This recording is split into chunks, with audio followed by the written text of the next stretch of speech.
E aí, meus amigos, bom ou não?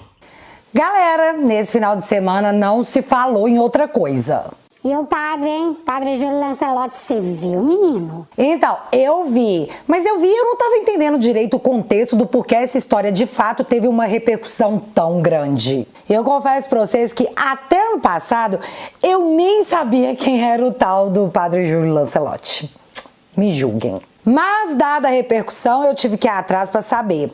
E galera, a história realmente não começou ontem. E te digo, é no mínimo interessante.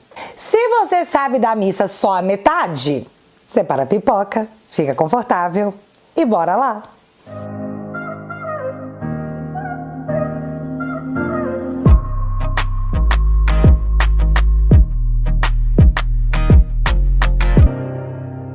Então, nesse domingo passado, ontem, eu abri o Twitter e dei de cara com um assunto nos assuntos mais comentados. O que me deixou intrigada? Pajero. Ao clicar, nós vemos que o nome do carro está vinculado ao nome do Padre Júlio Lancelotti. E aí eu fiquei... Por quê?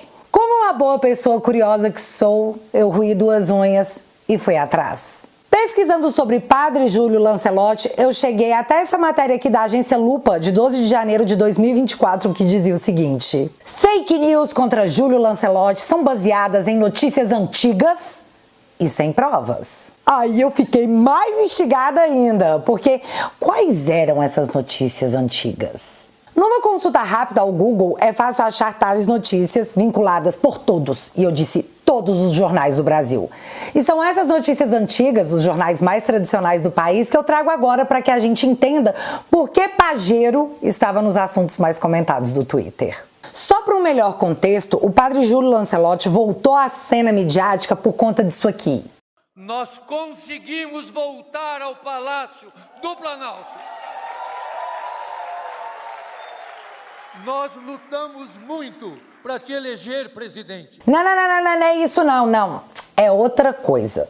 Foi porque o vereador de São Paulo, Rubinho Nunes, conseguiu assinaturas suficientes para abrir uma CPI para investigar a atuação das ONGs que funcionam em São Paulo. E aí, do nada? Bom, eu enxerguei como sendo do nada. Todos os jornais começaram a noticiar que o alvo central da CPI seria o Padre Júlio Lancelotti.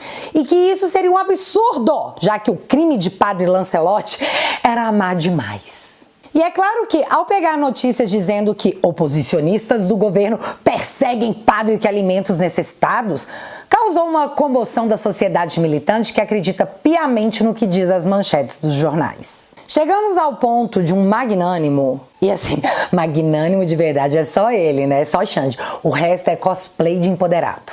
Xande é o cara. Ligar pro Padre Lancelotti oferecendo ajuda contra a CPI das ONGs. O que eu fiquei mais curiosa ainda, né? Porque como que o Xande poderia oferecer uma ajuda contra uma CPI que vai ocorrer no estado de São Paulo? Tá, vamos ignorar isso aqui e avançar em 2 semanas desse fato, já que começaram a circular na internet um vídeo onde supostamente o Padre Júlio Lancelotti estaria em uma chamada de vídeo com um adolescente de 16 anos, praticando aquele ato solitário para satisfação pessoal. E eu acho que todo mundo entendeu, né? Então pausa aqui nesse momento pra gente retornar ao ano de 2007, quando o mesmo Padre Lancelotti era, como eu disse, alvo de todos os veículos de mídia que noticiavam um suposto escândalo. G1, vítima de extorsão, Padre Júlio Lancelotti diz se sentir ameaçado. Folha de São Paulo, acusado de extorsão, diz que fazia um negocinho com o padre. Preso, Anderson Batista afirma que manteve relação com Júlio Lancelotti por 8 anos. Padre nega. Para a polícia, religioso é vítima. Estadão! Padre Júlio Lancelotti sofreu extorsão, conclui polícia. E das matérias que eu li, a que eu mais gostei é da Veja, por Reinaldo Azevedo. Caso Lancelotti. O que se noticiou aqui uma semana antes, tipo, ele deu o furo. Vamos abrir aspas. Padre Júlio Lancelotti, que tem um jeito estranho e caro de tocar o coração de seus protegidos, afirma por aí que não recebeu a devida atenção da polícia de Alckmin quando denunciou as ameaças que dizia sofrer. Acontece que esse senhor afirma, não se escreve, veja na nota abaixo, Agora que a polícia decidiu investigar detalhes de sua generosidade, ele diz que doou ao seu correria de estimação 80 mil e não 50, conforme a acusação inicial, uma pequena elevação de 60%. Também, o seu pedido de socorro à polícia tinha um jeito estranho de ser. Acompanhe o que apurou este blog. Fecha aspas. E eu acompanhei. O Reinaldo Azevedo conta que em 2004 o Lancelotti teria procurado a Secretaria de Segurança Pública de São Paulo, dizendo que estava incomodado, que ele estava sendo incomodado por um cara chamado Anderson. Mas segundo a matéria do Reinaldo, o padre não só não citou nem as ameaças nem a extorsão, como também não entrou no detalhe da natureza do que seria esse incômodo. Então, a Secretaria de Segurança direcionou o padre para a delegacia. Aqui eu vou abrir aspas novamente para a matéria, porque é muito mais legal com o Reinaldo falando. Na Delegacia Geral, foi informado que existe Estado de Direito no Brasil e que um órgão público não pode atuar ao arrepio da lei só porque o padre é uma celebridade. Certo? Foi informado que uma investigação sobre Anderson só poderia ter início se ele, Júlio Lancelotti, prestasse uma queixa formal contra o rapaz. Aí o coração do padre se enterneceu. Preferiu deixar pra lá. Fecha aspas. Só que 2 meses depois desse ocorrido, o Júlio Lancelotti retornou à mesma secretaria para novamente reclamar do tal do Anderson, sendo novamente direcionado para a delegacia, onde ouviu que, novamente, para a polícia investigar o caso, ele precisaria prestar uma queixa formal sobre o ocorrido. Novamente ele falou: Tá. Desculpa o transtorno, tá? Beijo, fui. Paz. E de novo, pela segunda vez em 2 meses, foi embora da delegacia sem prestar a queixa. Então passaram-se 2 anos sem novas queixas do padre, até ele novamente aparecer, e dessa vez não na secretaria nem na delegacia, mas diretamente aos militares, dizendo que estava sendo ameaçado, não por Anderson, em si por Marcos José de Lima, que segundo o padre, estava comprando orégano e farinha de trigo do tal do Anderson. Aí, a polícia foi atrás do Marcos José e esteja preso. Segundo a matéria, no final do mês seguinte à prisão do Marcos, foi quando o Lancelotti de fato foi até a delegacia e formalizou a denúncia por extorsão. E agora a finalização da história, nas palavras de Reinaldo Azevedo, porque se fossem nas minhas, eu acho que eu ia ser presa. Mas já que Reinaldo agora faz o L, pra ele tá sussa. Abre aspas. A polícia de Alckmin, como ele chama, deu-lhe toda a atenção, mas nunca conseguiu saber o que o padre esperava dela ao lhe pedir ajuda informal. O que ele queria? Que os policiais agissem ao arrepio da lei, que dessem uma prensa no seu correria, que ele alimentava a pão de ló e pajeiro? Que desse um susto no rapaz para que ele parasse de ameaçar o padre influente? Por que a história acima é importante? Porque o padre precisa parar de misturar as suas lembranças da vida privada com a sua militância política, por conta de seu amor imprudente. Uma parte do efetivo policial de São Paulo está hoje mobilizado em sua proteção. De maneira vexaminosa, ele tenta misturar a militância ideológica com a sua vida privada, para, claro, dizer-se perseguido.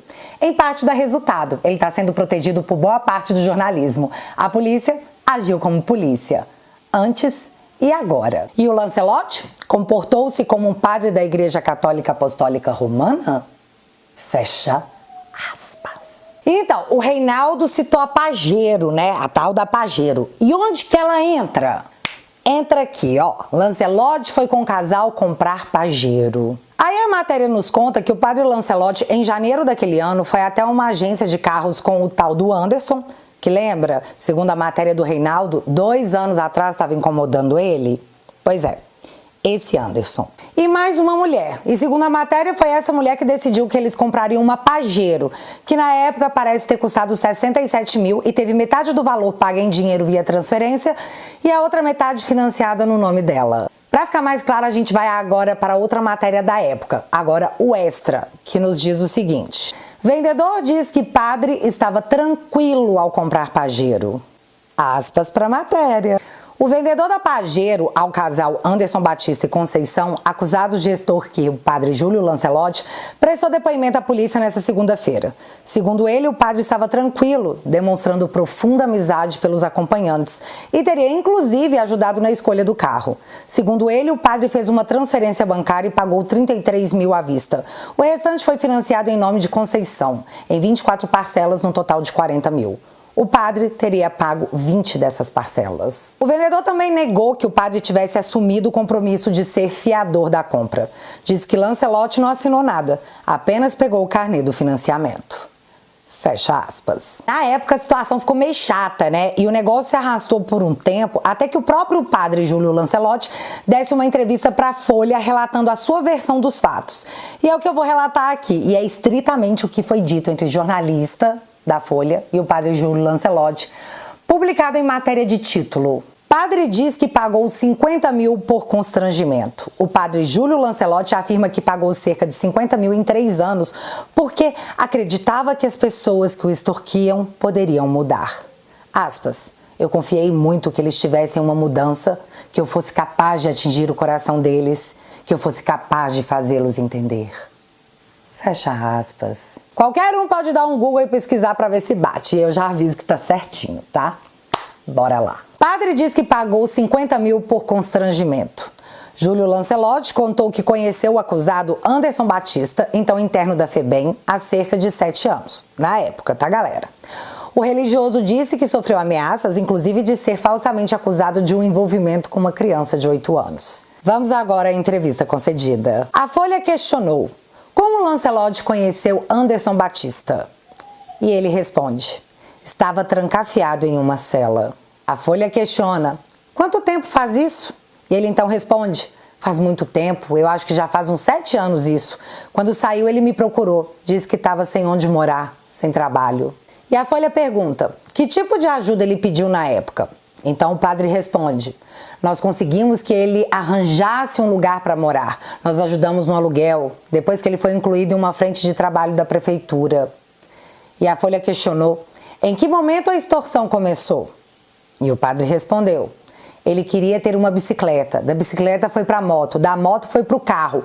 Alguma coisa que vai ficando incontrolável. Sempre dizia a ele: você não tem limite. Então a Folha perguntou: em que momento surgiram as ameaças? E o padre respondeu: nos últimos 3 anos. Aí as coisas começaram a ficar mais tensas, mais difíceis, mesmo com a relação dele com a companheira. A Folha então pergunta: como eram essas ameaças? E o Júlio responde: ele dizia, eu vou resolver do meu jeito. Nesse caminho ele teve um homicídio. Ele tirou a vida de uma pessoa. Esse inquérito foi arquivado porque ela alegou legítima defesa. A Folha questiona: mas ele usava isso para amedrontar o senhor? E o Júlio responde: ele dizia, eu sou capaz. Algumas vezes ele me procurou embriagado. Um dia ele veio aqui e tentou entrar com o carro na porta. Eu dizia que não tinha aquele valor, que tinha de esperar. Às vezes eu conseguia só uma parte. A Folha pergunta: começou com quanto? E aí o padre responde: com 300, 500 e acabou com 10 mil, 20 mil, 40 mil. A Folha então questiona: de onde o senhor tirava esse dinheiro? E o padre Júlio diz: de economias, de empréstimos com amigos. Mas não era de uma vez só. Eu esgotei tudo que eu tinha. A Folha pergunta: o senhor chegou a fazer empréstimos? E o padre Júlio responde: eu não gostaria de dizer de quem. Com amigos consegui 2 pessoas amigas, 5 mil. E aí a Folha pergunta: e a Pajero? E o padre diz: ele comprou e eu fiquei como fiador. Eu fui ajudando ele a pagar. E então a Folha pergunta: o senhor pagava a prestação? E o padre Júlio diz: sim, pessoalmente, e ainda falta um tanto. A Folha então retoma o questionamento: o senhor pagou por medo? E o padre Júlio diz: acho que sim, por constrangimento. No fundo existia uma esperança de que ele mudasse. A Folha então vai lá e cutuca: mas mesmo assim, padre, não era para comprar uma Pajero, um carro de luxo? Aí o padre Júlio diz: mas não era só isso, dizia de outras coisas, que queria comprar um terreno, uma máquina de fazer fraldas. E aí a Folha cutuca de novo: mas o senhor não pensou que um carro desse, de luxo, não era um pouco demais? E aí o padre respondeu: sim, claro, achei que era um pouco demais. Eu fiz argumentos nesse sentido. Foi depois que ele perdeu um filho, disse que estava sofrendo muito e que se tivesse isso, o carro ia acertar a vida dele. Caminhando para o fim, a Folha questiona: o senhor se dedicou a outras pessoas como ao Anderson? E o padre responde: a gente tem uma ajuda estabelecida. Ele fugiu um pouco disso. E a Folha continua: o que seria uma ajuda normal? E o padre responde: Uma ajuda para moradia, 2 ou 3 meses, conseguir auxílio para conseguir um vestuário, um sapato, para completar um aluguel. Aí a folha cutuca novamente. Mas o senhor se perdeu um pouco nessa ajuda excessiva? E o padre diz: eu confiei muito que eles tivessem uma mudança, que eu fosse capaz de atingir o coração deles, que eu fosse capaz de fazê-los entender. E essa é toda a entrevista que, segundo Lancelotti, pagou a extorsão por 3 anos porque achava que, pagando os valores, com o passar do tempo iria conseguir tocar o coração dos criminosos que o extorquiam. Como ele não conseguiu, 3 anos depois ele foi até a polícia. E é essa a história da Pajero. Mas essa história de extorsão ao padre terminou com Anderson e a tal da Conceição respondendo a um processo. Para, em seguida, Justiça absolve acusados de extorsão contra Júlio Lancelotti. Tribunal de Justiça diz que juiz não vai divulgar o motivo da absolvição porque o caso está em segredo de justiça. Nesse ponto da história, eu fico com a matéria do Reinaldo Azevedo de 2008 que dizia: não vai pedir desculpas ao padre Júlio? É claro que não, eu defendo sua excomunhão. Aí, ele diz ao longo da matéria que nunca duvidou que o padre havia sido de fato chantageado e extorquido, mas que ele se apega no ponto que, primeiro, o padre havia dito primeiramente 30 mil, depois 50, e que por fim o advogado do padre chegou a falar em 150 mil reais de valor de extorsão. Isso em 2007, galera, faça a conversão. Que era muita diferença para ele errar o cálculo assim. E mais, o Reinaldo Azevedo se apega no ponto que os pagamentos da extorsão eram todos, absolutamente todos, feitos em dinheiro vivo. Em 2011, o casal foi novamente denunciado por Lancelotti envolvendo uma nova tentativa de extorsão. E dessa vez sim, foram presos por ameaça e condenados a 7 anos de cana. E eu só fiquei sabendo de tudo isso porque a Lupa fez aquela matéria, né? Dizendo que tudo que a galera tinha contra Júlio Lancelotti eram matérias antigas e sem provas. Bom, tá aí as tais matérias antigas pra quem, assim como eu, não tinha conhecimento da história. Mas como é que isso nos leva pra 2024? Pois é, CPI das ONGs e Júlio Lancelotti como alvo. E foi lendo as matérias antigas que eu achei alguma coisa que não sei se faz algum tipo de sentido e se faz parte de alguma linha de investigação. É apenas uma matéria que, procurando as relações, eu encontrei. E é essa matéria aqui. Lancelotti é acusado de abuso. Polícia investiga. E se nós olharmos para dentro da matéria, a gente acha que aquele suposto abuso teria sido cometido dentro da Casa Vida, que é um abrigo criado pelo Lancelotti para abrigar e cuidar de crianças soropositivas, mas que também recebia internos da FEBEM. E aí, no fim dessa matéria, o Reinaldo Azevedo conta o seguinte, abre aspas. O advogado do ex-interno acusou o padre de desviar dinheiro do Centro Social Nossa Senhora do Bom Parto, entidade que mantém a Casa Vida para pagar a extorsão. Em nota, a direção do centro disse que o padre é apenas um conselheiro e que não tem acesso às contas bancárias da instituição. Fecha aspas. Pelo amor, hein, gente? Não tô dizendo que é esse o motivo, mas pesquisando o assunto, foi só isso que eu encontrei.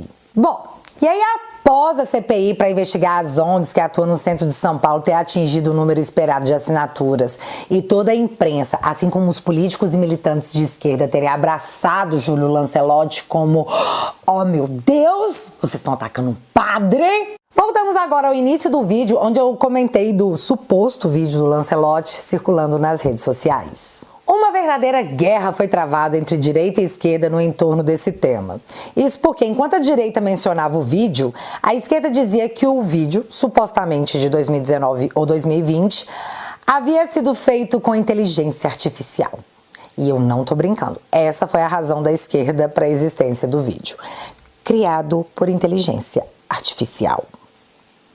Tá bom. Beleza. Já o lado mais à direita contratou 2 peritos que afirmaram a veracidade do vídeo após estudá-lo frame a frame, sabe, quadro a quadro, dizendo que não só é o Júlio Lancelotti, como no vídeo podemos ver imagens de santos, portas e imagens que de fato são da casa do padre. E que aquilo ali, inteligência artificial, não seria capaz de criar, muito menos em 2019 ou 2020. 2 laudos dizem que o vídeo é real. Na contrapartida, a revista Fórum Lulista chamou um outro perito para dizer que isso é tudo conversa fiada e que o vídeo é claramente criado por inteligência artificial. O próprio padre Júlio Lancelotti compartilhou essa matéria da Fórum em seu perfil, que dizia: perícia publicada na Oeste é baseada em pseudociência, disse o perito Mário Gaziro, acho que é esse o nome dele.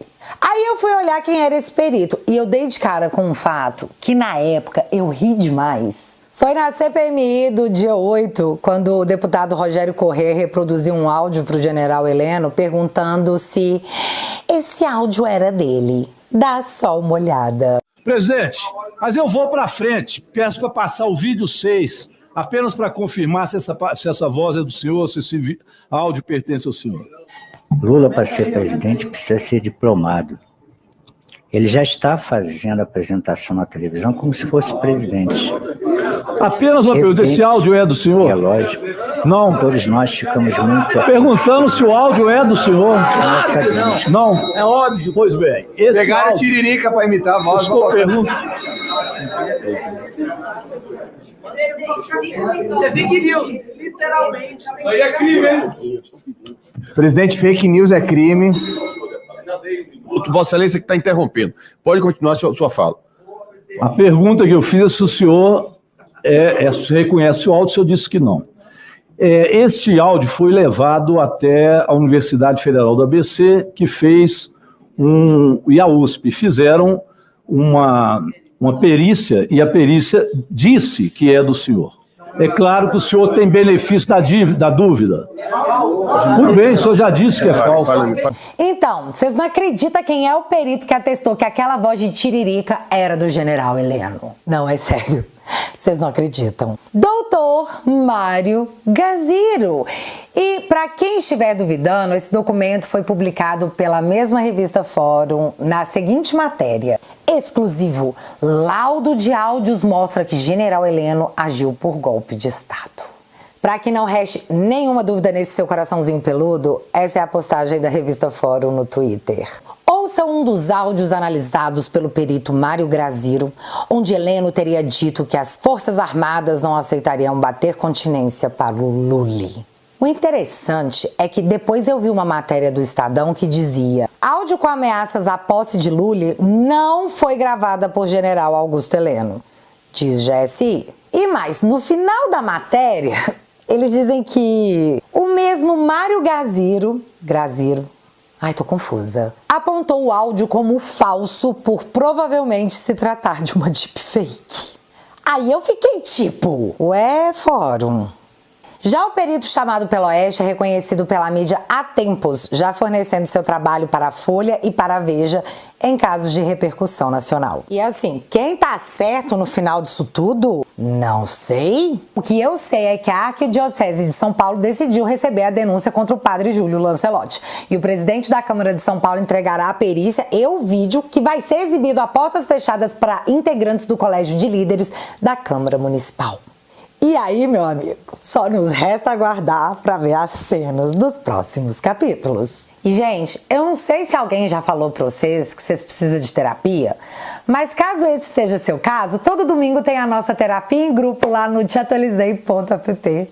E eu sei, eu tenho noção que é um jornal semanal onde a gente comenta as notícias da semana, mas eu juro, pra mim tem tanta cara de terapia. Assinando o meu site, você colabora pro canal e em troca recebe conteúdo de qualidade totalmente exclusivo. Esse é o jeito de agradecer a todo o apoio que vocês me dão, porque vocês lembram, né? A gente tá só começando. Bora então largar uma coca com coxinha no mês e entrar pra família. Eu vou deixar o link fixado aqui no primeiro comentário. Mas agora eu quero saber de vocês. Vocês já conhecem a história completa? E o que vocês estão achando que isso vai dar? Eu já me adianto aqui que se fosse um padre ou um pastor bolsonarista, meu amigo, me conta aqui nos comentários que eu quero saber. Se você ainda não é inscrito aqui no meu canal, meu amigo, se inscreve e deixa seu like. Porque você já sabe, acontecendo alguma coisa de relevante ou irrelevante, a gente volta. Beijos, galera. Fui!